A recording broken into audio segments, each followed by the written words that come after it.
For apparent eons, I bumped against the stony irregular sides of a narrow-hewn well.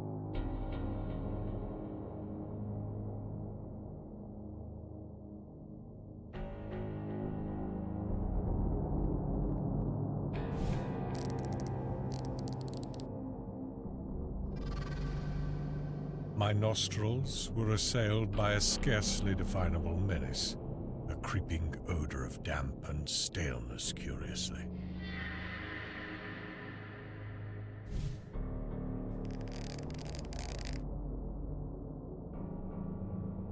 The horror of the experience deepened with every dragging second.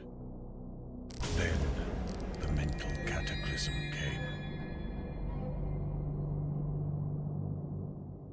It was very gradually that I regained my senses after that eldritch flight through Stygian space. I must be lying helpless in some nameless cavern world toward the core of the planet. My bonds were still biting into me with unloosened force. I used all the art of a lifetime to free myself, as I had so often done amidst the glare of lights and the applause of vast crowds.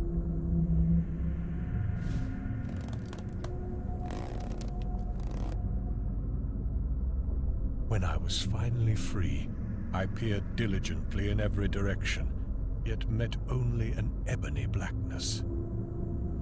Obviously, I ought not to walk at random, so I paused to note the direction of the cold, fetid, natron-scented air current. Accepting the point of its source as the possible entrance to the abyss, I strove to keep track of this landmark and to walk consistently toward it.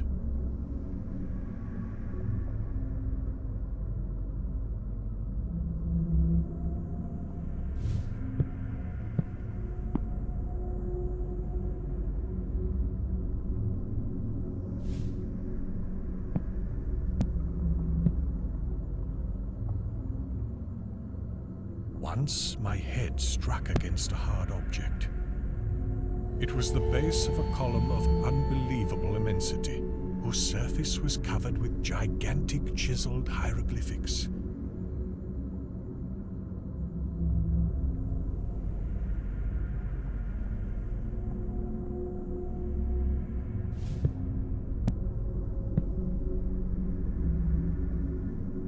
Crawling on, I encountered other Titan columns at incomprehensible distances apart.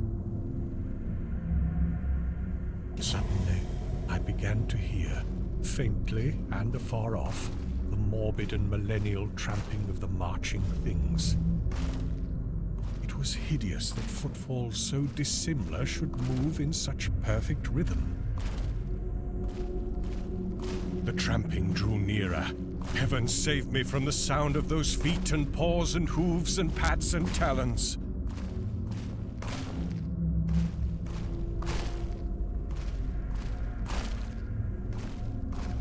Down limitless reaches of sunless pavement, a spark of light flickered in the malodorous wind.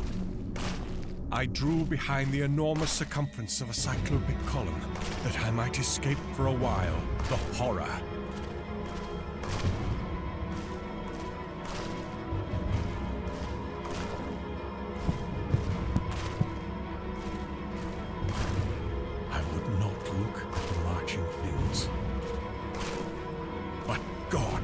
Their crazy torches began to cast shadows on the surface of those stupendous columns. Heaven take it away. Hippopotami should not have human hands and carry torches. Men should not have the heads of crocodiles.